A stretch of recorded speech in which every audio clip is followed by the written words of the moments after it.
Hello everyone, कैसे हैं हम सभी लोग। होप सारे लोग बढ़िया और शानदार होंगे। चलिए हम लोग बात कर रहे थे about the cash flow statement, ठीक है, जिसके अंदर हमने सीख लिया कि भैया ऑपरेटिंग एक्टिविटी से कैश फ्लो किस तरीके से कैलकुलेट किया जाता है। फिर हमने सीखा कि इन्वेस्टिंग एक्टिविटी के अंदर कैश फ्लो किस तरीके से पता करते हैं, क्या इंपॉर्टेंट बातें रहती हैं। तो आज हम जो आखिरी हमारी एक्टिविटी रहेगी that will be financial activity.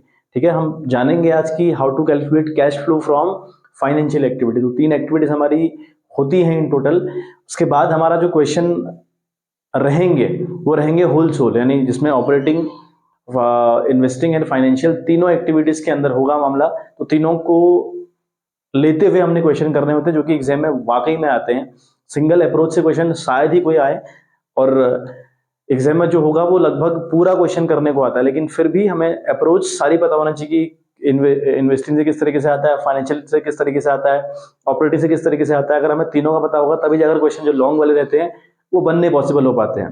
ठीक है, चलिए तो हम बात कर रहे हैं कि cash flow from financial activity. अब फाइनेंशियल एक्टिविटी का मतलब हुआ हम सिर्फ उन बातों पर फोकस करेंगे जिनसे कंपनी के अंदर डायरेक्टली फाइनेंस आता है और डायरेक्टली फाइनेंस जाता है। डायरेक्टली का मतलब समझ रहे हैं ना, कोई तोड़ जोड़ आप नहीं करेंगे, आप डायरेक्टली फाइनेंस का जुगाड़ कर लेंगे।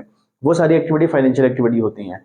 फॉर एग्जाम्पल, मैंने बैंक से बैंक ओवरड्राफ्ट कर लिया, डायरेक्ट मेरे पास कैश आया। ठीक है, अब मैंने रॉ मटेरियल खरीदा, फिर उससे सामान बचा बनाया, फिर उसको बेचा, यहां से भी कैश आया, लेकिन ये इनडायरेक्ट कैश है। ठीक है, हम इनडायरेक्ट कैश की बात नहीं कर रहे हैं, हम बात कर रहे हैं डायरेक्टली जहां से मेरे को कैश आ जाए, डायरेक्टली मेरे पास से जहां से कैश जाएगा, उस केस को हम बोलेंगे फाइनेंशियल एक्टिविटी। आ रही है बात समझ में? देखिए कुछ बातें हमारे पास होती हैं जहां से हमारे पास कैश आता है, यानी अगर हम बात करें ना इनफ्लो ऑफ कैश की, अगर हम फाइनेंशियल एक्टिविटी के अंदर बात करें इनफ्लो ऑफ कैश की, इनफ्लो कहां कहां से होता है, तो फर्स्ट हमारा है, ठीक है, हमारा फर्स्ट मामला रहेगा शेयर कैपिटल। ठीक है, तो शेयर कैपिटल आता है कि नहीं आता है। अगर आप कंपनी अपने शेयर लोगों को बेच दे तो कंपनी को कोई तोड़ जोड़ नहीं करना पड़ता, कंपनी डायरेक्टली पैसा पब्लिक से डिमांड कर देती है।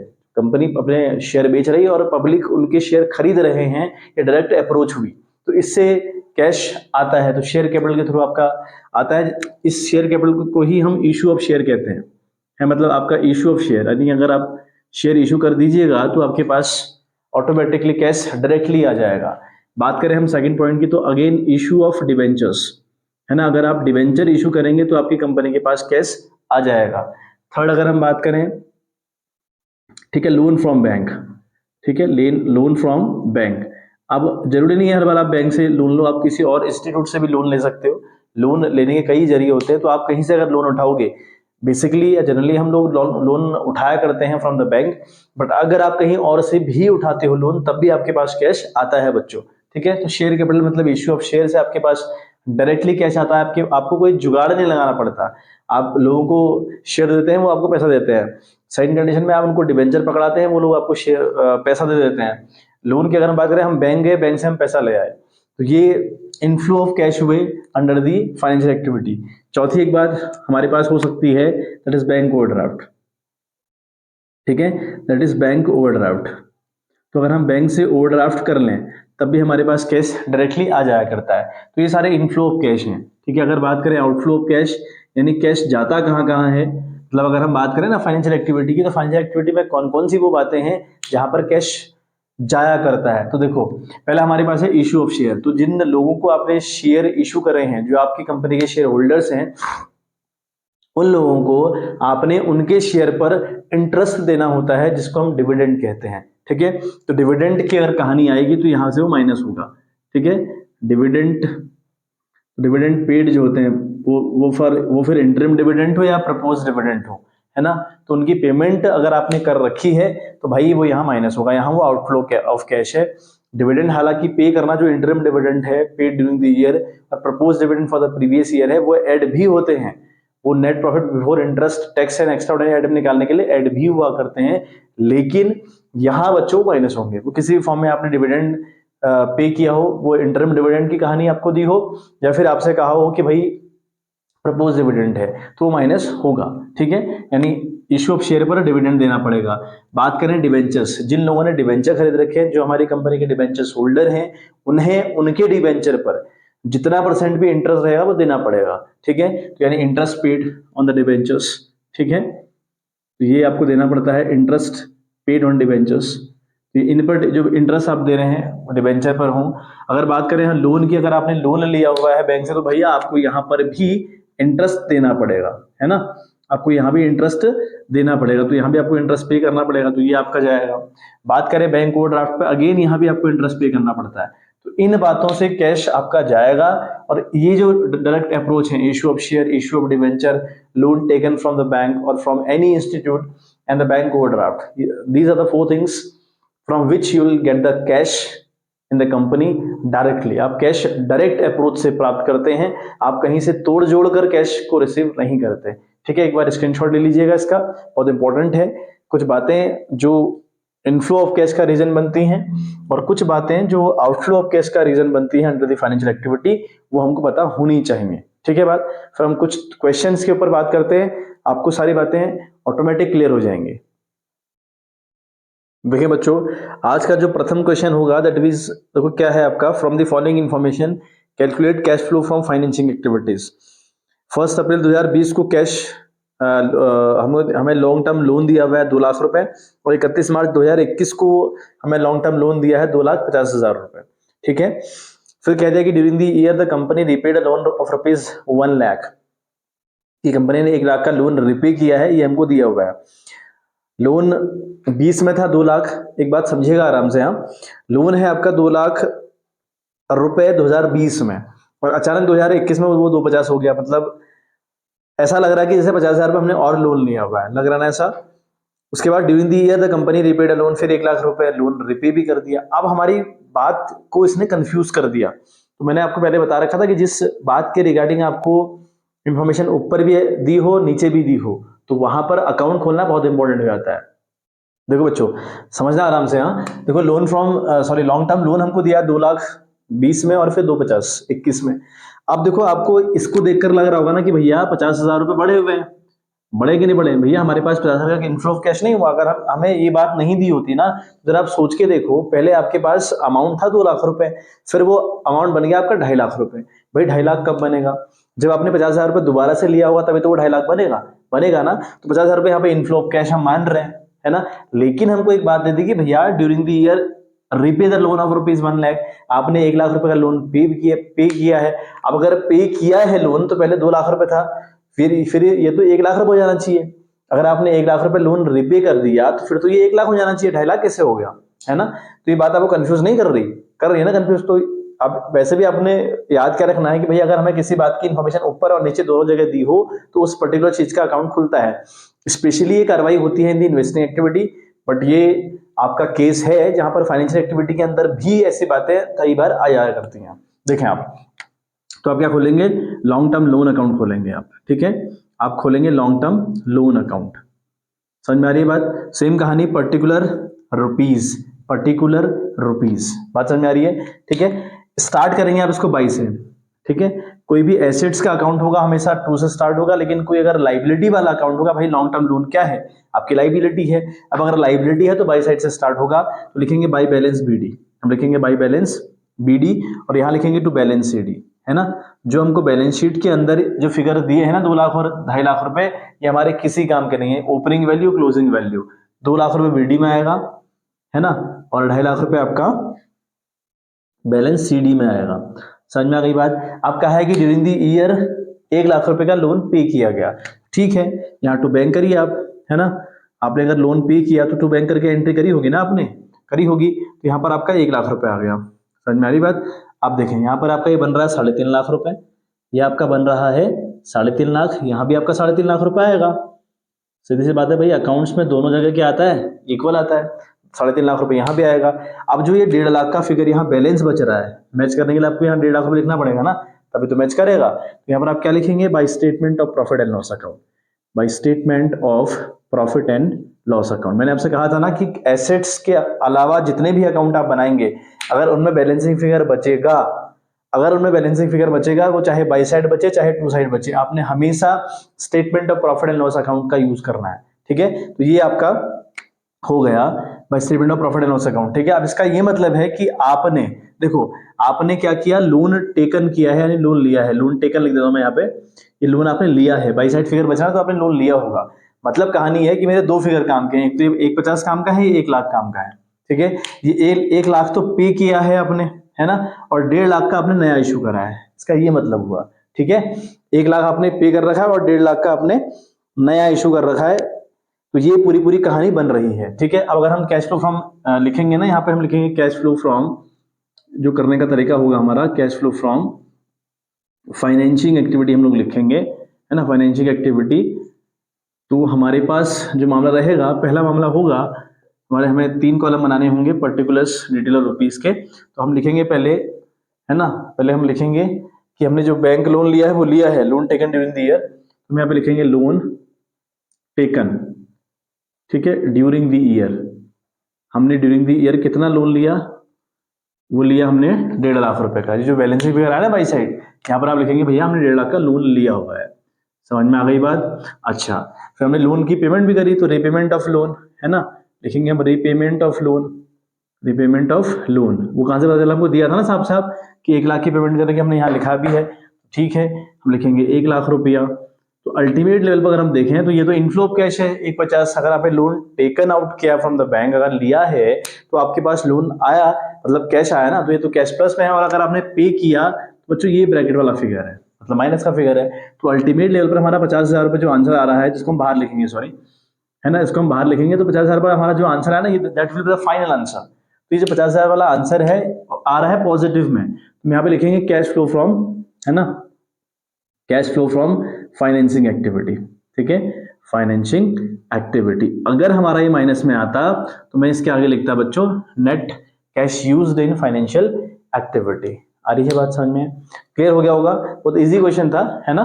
एक बार स्क्रीनशॉट ले लें, बस आपने वो ट्रिक रखनी है कि जो नीचे भी दी है इंफॉर्मेशन, ऊपर भी दी है, और तो वहां पर हमें ये काम करना पड़ेगा, वहां पर बातें रहेंगी हमारी, है ना, जो कि काम की होंगी, और हमें देखना पड़ेगा कि कहानी क्या हो रही है। ठीक है, चलिए अगला क्वेश्चन आप देखें, लिखा है कि from the following information calculate cash flow from financing activity. Equity share capital 2020 में 9 लाख रुपए की और 21 में 10 लाख रुपए की। अब देखिए आप जरा, पहले इक्विटी शेयर कैपिटल आपकी 9 लाख रुपए की थी, अब हो गई 10 लाख रुपए की। तो भाई पहले वो 9 लाख की थी, अब 10 की कैसे हो गई होगी? इस साल आपने 1 लाख रुपए के नए शेयर इशू किए होंगे, तब जाकर 10 लाख की होगी ना। उसके बाद हम सिक्योरिटीज प्रीमियम रिजर्व की बात करें तो पहले वो 2.5 लाख रुपए का था, अब हो गया 2,60,000 रुपए का। तो आपके पास 10,000 रुपए यहाँ से भी आए। फिर आपकी 12% डिबेंचर की अगर हम बात करें तो 12% डिबेंचर में दिया है, पहले वो थे 1.5 लाख रुपए के, अब हो गए हैं 1 लाख रुपए।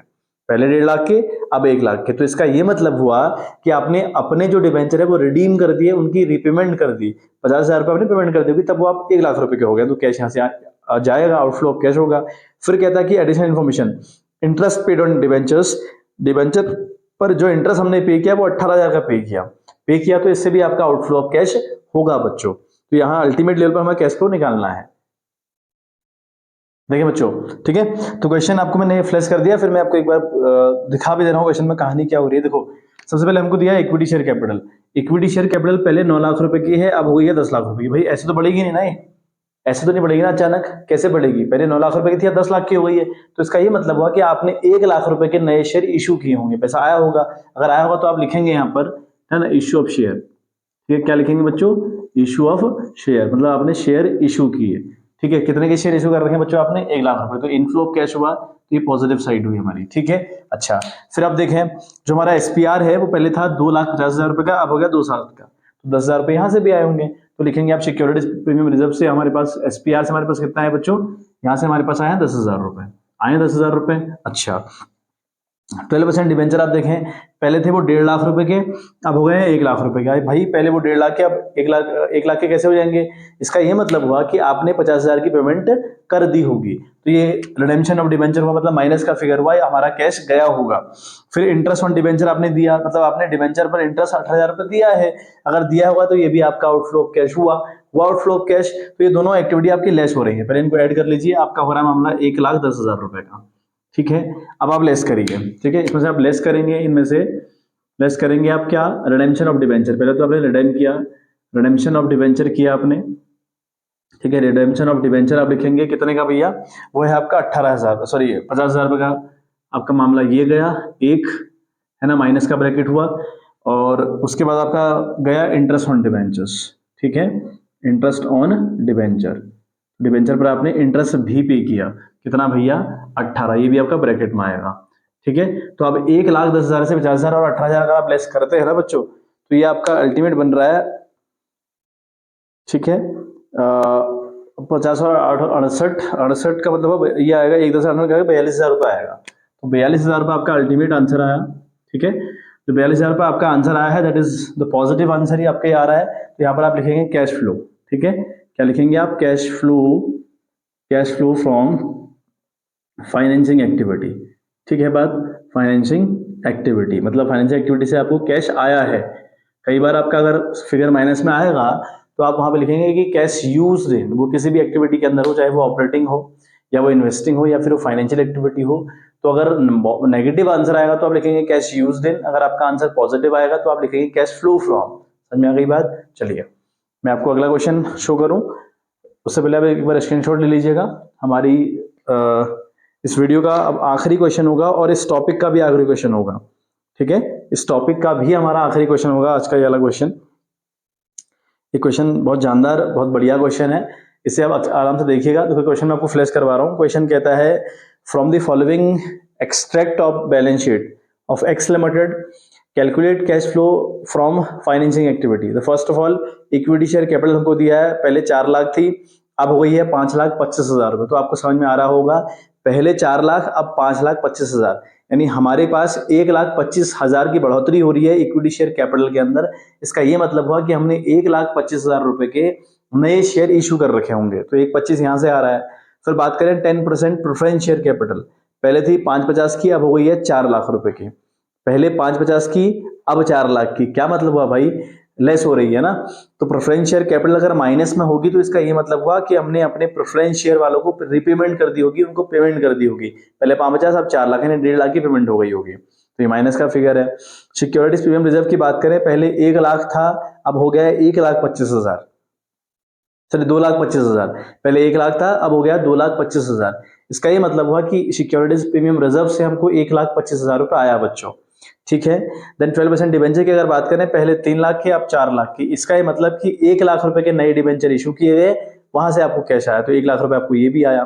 ठीक है, फिर कहता है कि जो equity share were issued on 31 मार्च 2021, जो इक्विटी शेयर इशू किए गए वो 31 मार्च 2021 को इशू किए गए। ठीक है, उसके बाद कहता है कि interim dividend on equity share was paid at the rate 15%। फिर preference share were redeemed on 31 March 2021 at a premium of 5%। Premium paid was debited to statement of profit and loss। 12% debenture of face value ₹1 lakh were issued on 31 मार्च 2021। ठीक है बात?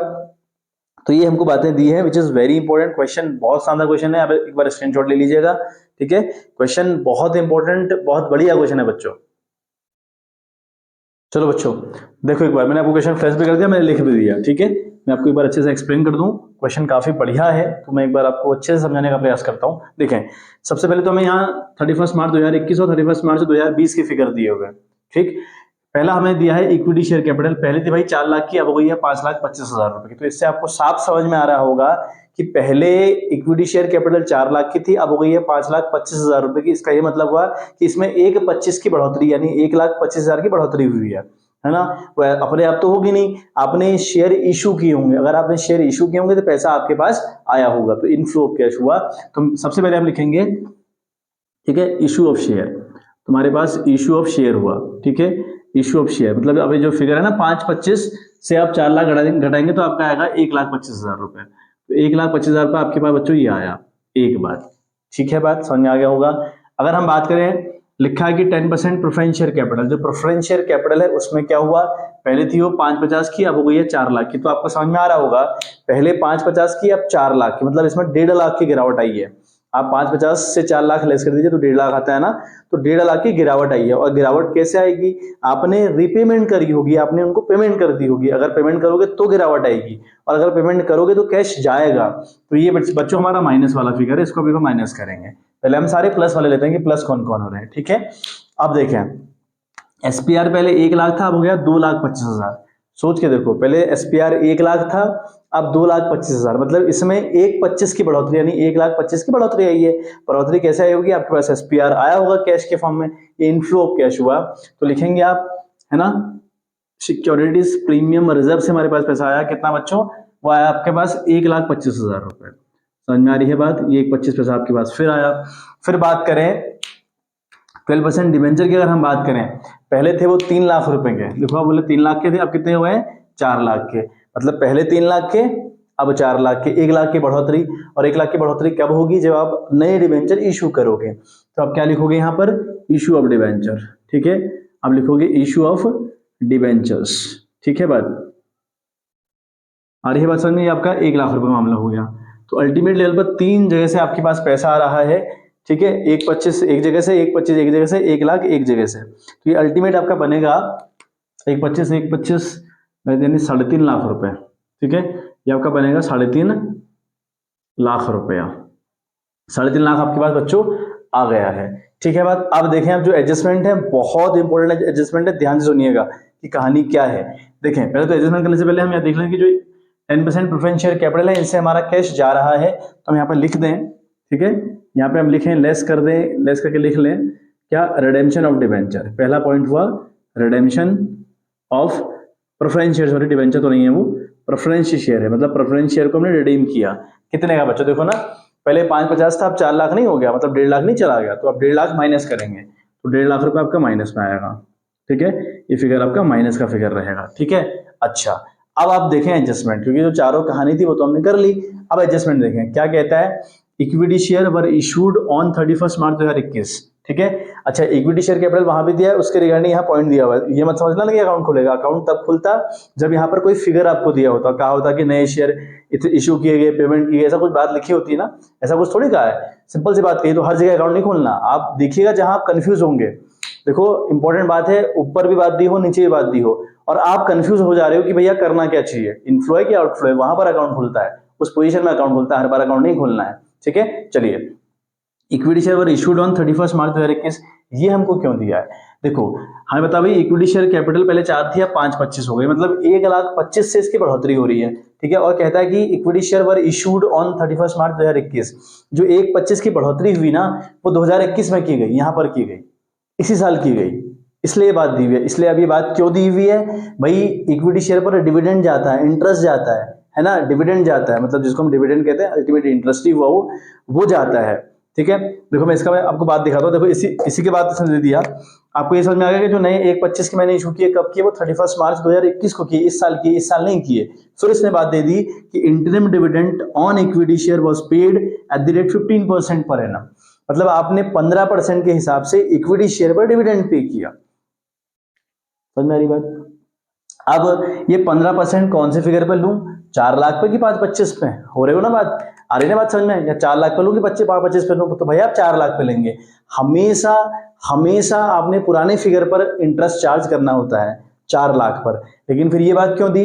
देखो अगर यहाँ लिखा होता ना equity share were issued on 1 अप्रैल लिखा होता ना, 1 अप्रैल 2021 लिखा होता ना बच्चों, 1 अप्रैल लिखा होता, तो भाई गड़बड़ हो जाती खतरनाक वाली। अगर 1 अप्रैल 2020 लिखा हो, सॉरी नॉट अप्रैल, नॉट 21, 1 अप्रैल 2020 लिखा होता, तो ये यहीं पे इशू किए थे, 4 लाख के यहाँ फिगर दिखाया होगा, लेकिन ये 31 मार्च का फिगर है ना, तो अप्रैल में अगर इशू किया होता, फिगर यहाँ नहीं बढ़ा सकता, फिगर यहीं बढ़ाएगा, फिगर तो वो यहीं बढ़ाएगा। तो उस टाइम पर हमें इंटरेस्ट 4 लाख पर ना देकर या डिविडेंड 4 लाख पर ना देकर हम 5,25 पर देते। आई बात समझ में? इसलिए दोनों ये जो लाइन है ना, इसलिए इंपॉर्टेंट है।